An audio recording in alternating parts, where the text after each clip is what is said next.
Good evening, ladies and jelly beans of the United Place of Asparagus. I'm standing in front of you to stand behind you and tell you something I know nothing about. As you know, next Thursday is Good Friday and there'll be a women's club meeting for men only. So the admission is free, pay at the door, pull out a chair and sit on the floor. That was 4th grade St. Bede's. I still remember that. And I'd like to welcome everyone here. Tim set me up to open this meeting. My name is Paul Ruffin, and I am the son of a 3-war vet,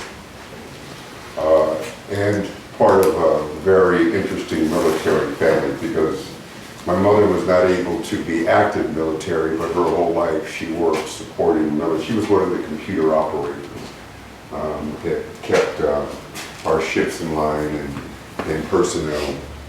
So I've been around military all my life and raised by Army, Navy, and Air Force. So it's an honor to be here and to be able to open this meeting. This is literally, and sometimes I get a little emotional, but this is, it's a 30-year, I'm seeing 30 years worth of work, you know, and for me, because of some of the initiatives that we have been involved in. I am the Executive Vice President for a company called Global Business Incubation. We were founded by veterans in 1991. Actually, we were helped to be founded by the same guy that started Silicon Valley. So we come out of a very phenomenal anointing. Usually I wanted to open this thing up with prayer because, you know, so I didn't know, but thank you, Lord, for what you're doing here. GBI, as a veteran-founded organization in 1991, has been responsible for over $2.2 billion in economic development in Los Angeles. That's because of veterans. We're not only an economic force, but we're a community force that is unrivaled anywhere else in the world. In all the places that I've been, in all the travels that I've been. Now, don't hold this against me, but I couldn't do active duty because Pops was still running in Vietnam and I'm the only son. But so I had wound up working for the State Department, so please don't hold it against me. But there was a very interesting situation that led Tim and I, you know, to meet each other. And I'll let him get into it, you know, and tell you a little bit about it. But one of the, as GBI has been very focused in economic development, providing incubation and acceleration services for veterans, for youth, and for what we call social entrepreneurs.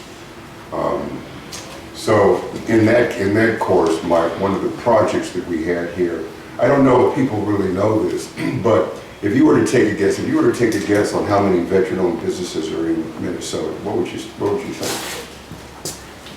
100. 100? 1,000. I don't know about the state, but it's 274 in McLeod County. 274, okay. Any other number? 3,000. 3,000. Well, there's actually 49,000 veteran-owned businesses in Minnesota. I go back to 49,000. We are part of the GNP. We bring about economic development. We bring about prosperity. When veterans, the mantra that we've been running for a long time, and I'll repeat it now. We're 100% skilled, 100% competent, 90% employable, and 80% of us are entrepreneurs. You know, and I go back, and that in itself, from a foundational perspective in community development, economic development, it works. It really does work. So we've been very fortunate. One of our spokespersons, of course, is retired Brigadier General Gordon Bray.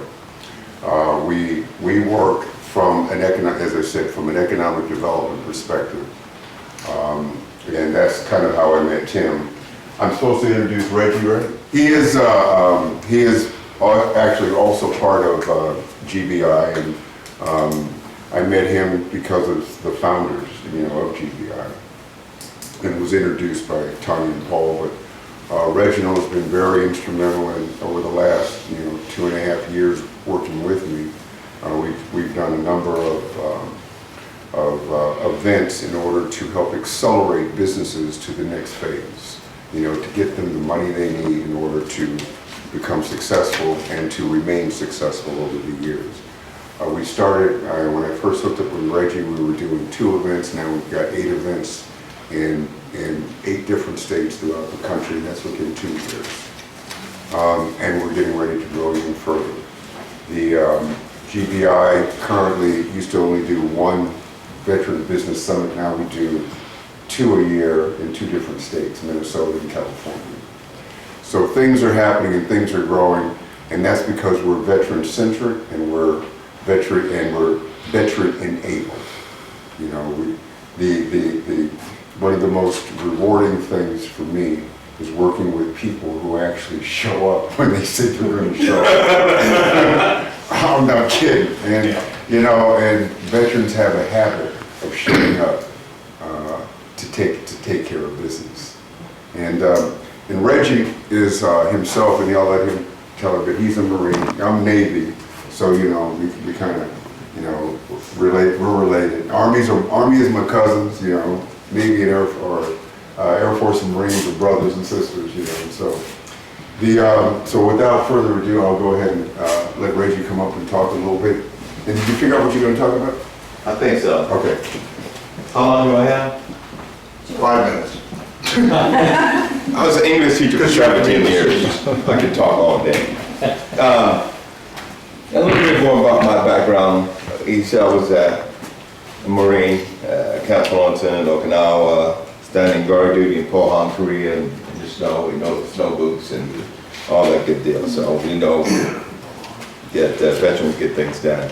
Again, I was an English teacher for 17 years, entrepreneur early in the software sector, in the internet back in 96, 97, 98. Done a couple of things. Played for the New York Jets, University of Oregon when I'm here. Go Ducks, Scott Piper won the Rose Bowl.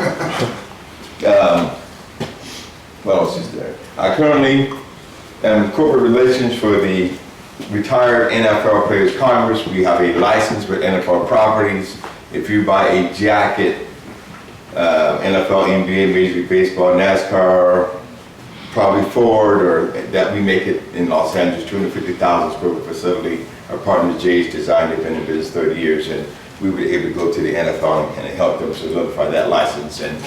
And anybody a Cowboy fan? No? Good.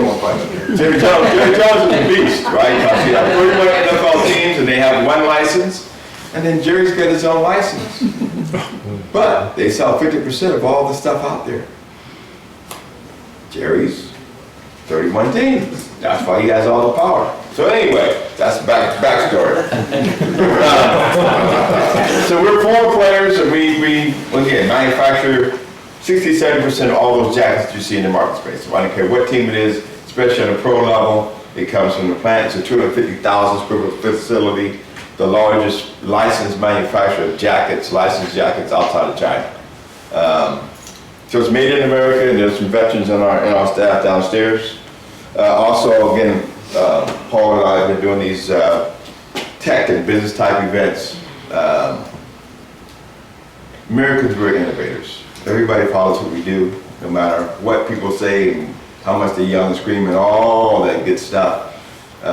We are the purveyors of popular culture and technology and innovation for the world. Anybody that gets anything comes from us. They steal it and multiply it and make it better, but it comes from us, right? Because we, get stuff done. That's why we are the best place in the world. We are not a perfect place by any stretch of the imagination. Right? We have our bumps and our warps, and like all we do as individuals, but we create stuff. Again, I was a teacher for 17 years, so I've taught urban schools where the kids, are homeless, the kids are parental issues and family issues and economically disadvantaged, and I've taught these very, very rich people to send their kids every summer to a program I teach at American Jewish University in Bel Air, California, where I spend $5,000 to send them to this program.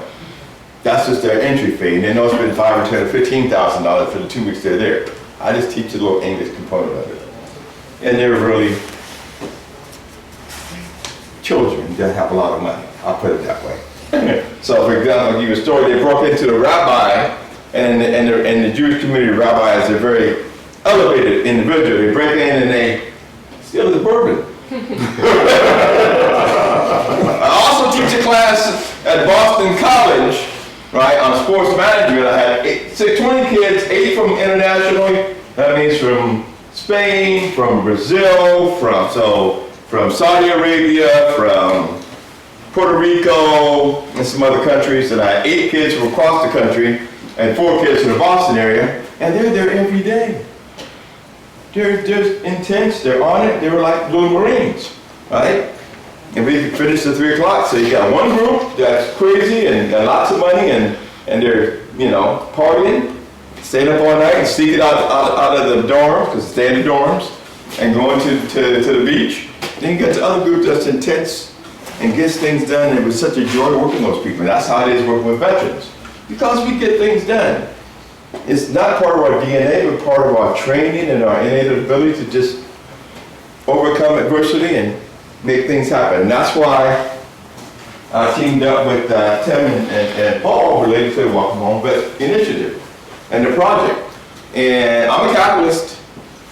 I admit it, I'm a capitalist. I don't always agree with the president's stuff, but capitalism works. We all have the opportunity. I'm just a poor black boy from High Point Province in Seattle, Washington. But there's not a major city in the United States of America that I have not had the opportunity to visit. And 95% of the time, somebody else assisted me to get there. Who else can you do that but America? Right? I'm dogmatic, I'm crazy, I'm intense. One of my weaknesses is tact. Right? You have to understand who you are before you can have fun, right? But tact, I'm bad at it. I'm a politician. Any other politician in the room? Don't say it. I'm sorry. But the bottom line is we make an impact, and these gentlemen have been on the front lines, making an impact on the lives of the veterans they're interacting with, and the program that they've initiated and they've worked so hard to get going in the right process is going to impact a lot of people and a lot of lives. And I'm just honored and just elated to be part of their team, and hopefully we can make an impact not just in Hutchinson, but in other cities in the state of Minnesota and around the world, or around the country. That's all. Simple. Any questions? No? Good. One note I will make, though, is that because of what's been happening here in Hutchinson, there's now a fervor in California, in Southern California, to replicate the excitement, and the focus on vets. You should be proud of the American Legion here. In a town of 14,000, we have over 700 members. If you go to Hollywood, California, their American Legion has only 1,200. And think about the population difference. This is a very impactful town. This town is a town that changes the geography it's around, and has at various times changed the world, because of the impact of the people that are here. So it's an honor to be in front of you, and it's an honor to be able to, be part of the community. But anyway, thank you, ladies and gentlemen. Happy to be here. I'll come back again, but it's all over the snowing.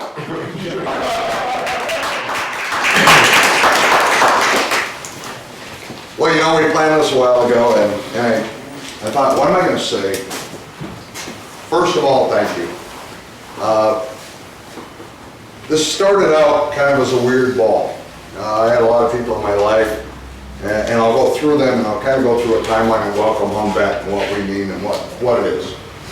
First of all, it is not a veteran service organization. As a VFW, a DAV, American Legion, and we have a veteran service officer who I'm glad is here today, because this isn't a challenge to any of the organizations that are existing. You are, and I'm an American Legion commander here in Hutchinson, and this wasn't part of an American Legion spark, as well as the DAV. I'm a member of the DAV. We do wonderful things in this community. I started years ago with helping veterans. Just ended up in weird positions where people would say, hey, where do I go for this? How do I get this? How do I get this? And we have a veteran service officer who's very qualified at a lot of that, but then there's some red tape and stuff, and when it comes to hunting for jobs and doing those kind of things, we're kind of left on our own. When we transition out of the military, I started talking to veterans. I found out a lot of their problems resulted back from when they came out of the military, because they left when they were 18, got out when they were 21, 22. Some of them got married, some of them had children, they had 2 dogs, a cat, fish, and they moved out, got to a new location, thought they were going home, and all their friends and family and everybody was going to come around and say, here you go, move into a place, get a job, and it was all going to be good. That's not happening. The military has a great program they call the TAPS program, which is a transition program. The problem is we're so excited to get out, we don't listen. They have budgeting paper, books, workbooks, and I think those of you who have served here, when you were getting out, did you care any of it? Where's my ticket? Other than Reggie, who asked Emmett for money. And I don't know. Did he get it? The interesting, did he get it? The interesting part is I started to realize with the veterans I was working with, and I worked with the Eagles Healing Nest and other veterans, is it all went back to the transition. They were suicidal or having issues, and most of them, and I'm going to be honest with you, most of them said, you know what? It was about not having a job, not being able to feed their family, not having the pride in what they were doing. They got a job, but they were the garbage man. They spent 4 years in a uniform defending this country, learning integrity, discipline, all those factors that we learned. And they got out and they relegated in their own mind. I talked to a veteran a couple months ago who was getting out. I said, where are you going? California. Why? It's warm. I said, great. You know, it's warm there because I want to be homeless. Okay, that drives a stake into your heart. My son is here who served 5 years in the Army. When he got out, he had a lot of questions. I have another son who got out, same thing, a plethora of questions. Now, the first thing we do in this program is send them to Jim Lauer and our VSO and Cassandra and say, first of all, let's get everything straight here. Then we work on other projects. But our goal with Welcome Home Vet is to recruit veterans to move them to welcome home communities. So let's just take all the military stuff out of it, the gyms, this community, our Chamber of Commerce, our economic development, our mayor, our community. In fact, Hutchinson just had an ad for a job opening. I've never seen it on the bottom where it said we welcome veterans to apply and we thank them for their service. As a veteran in this community, I look at that and I say, you know what, amen. Because we have a ton of them out there. I think, Miles, there were 100 and how many jobs open here? Well, I think at any given time I can point to at least 100 jobs. Okay. We need to fill jobs in this community. We have economic development in this community. We have room for growth when it comes to businesses. We have Main Street. We have a lot of things that these veterans can fill. So what is this project doing? Our goal is to bring veterans to our community, do a wraparound program like the TAPS program. We're basically taking the TAPS program and putting boots on the ground here. The first thing the veteran does when they come to the community, and we ask them to come here, we have realtors. Randy in the back has assisted in the veterans. Randy Redmond, Mark Redmond has helped out with the veterans house we did in the community. You've got those kind of people who understand. So we're teaching people who veterans are. Yes, we do have some problems, a couple of them. So the bottom line is we're bringing veterans, recruiting them from military posts to come here, fill job positions. We're using Skype, modern technology, virtual technology as they're moving back. So you're going to see realtors involved in this. The realtors are on board with this. We've got insurance agents who are teaching them how to use insurance. Bo Young is a perfect example. I took a young couple into Bo and said, educate them. He went through every insurance thing, and by the time they were done, they walked out knowing what, in fact, they had left the military post with a really bad insurance policy for their cars. They didn't even have the state legal limits. But then in the end, he saved them money. We have affordable housing here. I think Paul asked me earlier, what's that apartment cost? And it's probably half the cost of the Twin Cities. I had a young veteran come out here 2 weeks ago. He drove through town, he's like, look at this town. Why do I live in the Twin Cities? He said, it's peaceful, it's big, it's got a lot of stuff. And I said, the biggest thing that this community has, and I'll say this again, and Mary, you can back me on this town isn't about the river, about the bike trails, about this, about this. This town is about its people. Everybody in this community, and I think you guys would gladly say that, everybody in this community has been respectful and just great people. We were sitting next to a veteran at McCormick's who was, got up and started talking. He's from Cokato, moving here. Crazy. But now he knows there's a program here, and he's looking forward, no, that's over here, you. But there's another vet who's moving here. I'm getting 2 people screwed up. Sorry about that. But bottom line is, when veterans come to this community, we want them to know that they're loved, they're cared about, that they have opportunity here. And so we go through the whole gamut of needs, how we can help them, grant programs available. Lisa here is a disabled female veteran, and I might do a little bit of this in the room. Lisa is designing something right now that's going to help her community, the disabled.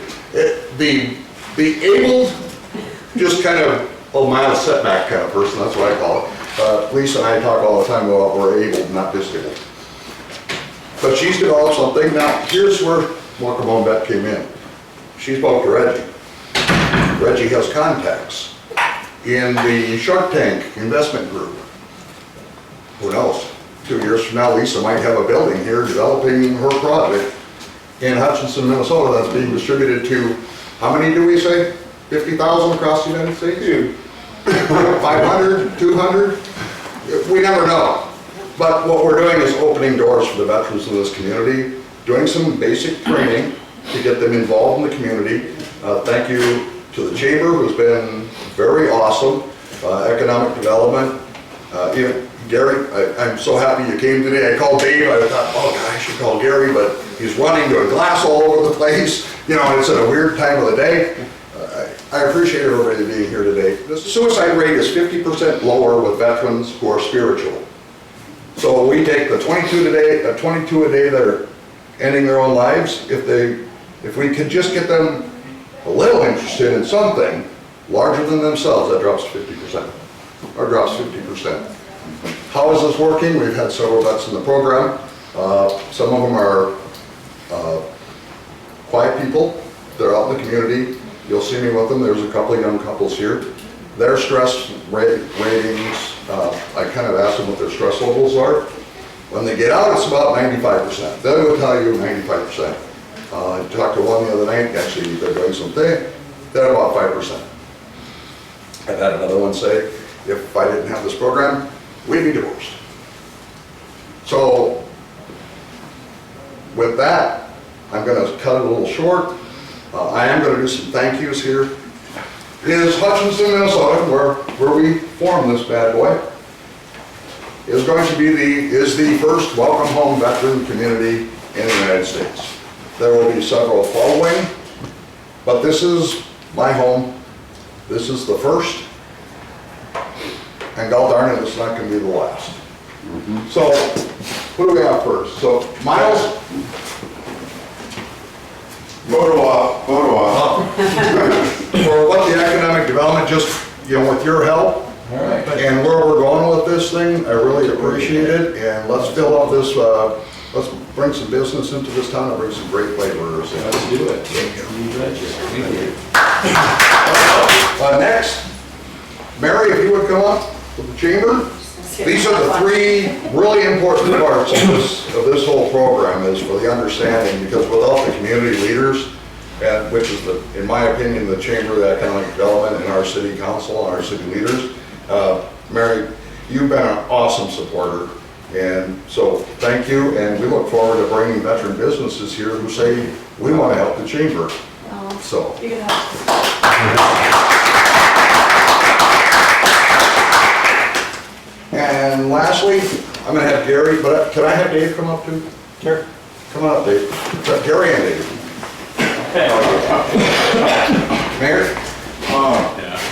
You know, Gary has to put up, the mayor has to put up, and I shouldn't call you Gary, I should call you mayor, that would be disrespectful, but, you know, if I, I'd rather go by Gary. Okay. That makes me more comfortable. you know, sometimes we have some problems when we call the mayor up and say, you know what, this is happening in the community or whatever, and he listens. And I was on the city council once, and, you know, I'd call the mayor when I was on the city council, they're like, "Funny, you're down there," and I hang up.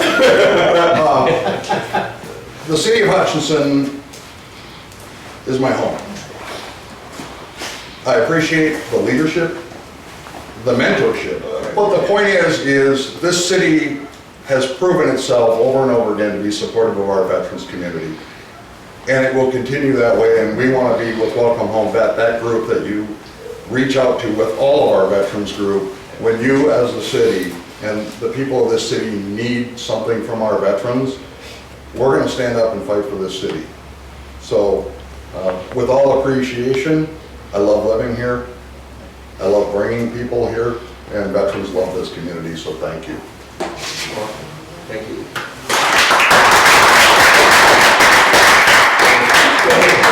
Well, you know, I just want to thank the veterans. You know, I get calls every once in a while, you know, like, can you maybe change daylight savings time? You know, but then I get serious calls, and I did have one time had a vet call, and he was in deep problems. And I made a call to Jim Lauer, and Jim took care of it. And it's outstanding. I much appreciate the vets and what they do in this community for us. So thank you guys. And it's not an understatement, our VSO is the first point of contact for, especially suicidal veterans, anybody in this community, and this is just a general statement. The veteran service officers have a blessing with being able to get to the VA and get to those people quickly. We're just the supporting cast in that, and we have a different mission as defined. I can't expect Jim to go out and fill jobs and guide people around by the hand and say, here's this, and here's this, and here's that. So that's how we support each other, and that's our goal. And I'm really proud of what this county has done with our Veterans Service Department because they respond. So thank you to that too. So, like you said, you have to have somebody real positive behind you to let you do what you do. And I was on the fire department for 23 years, and as well as Randy Redmond, I mean, you know, if you don't have support at home, you can't do the things. No. And that's what makes this community special, is that we do have the support from behind. So thank you all for coming again. You'll hear more about it, and we'll have more things out in the public. You'll see some trainings going on. You'll see some things coming across for the trainings. We're working, I know the tech school has set up some meetings with their staff so they can become, and we're talking in weird words, and Paul and I were talking about the Veteration, because he said, what should we call it? I said, you know, it's a celebration, let's call it a Veteration, because we're getting more vet-centric, and that's the word everybody's using. So, thank you again. The official first Welcome Home Vet City.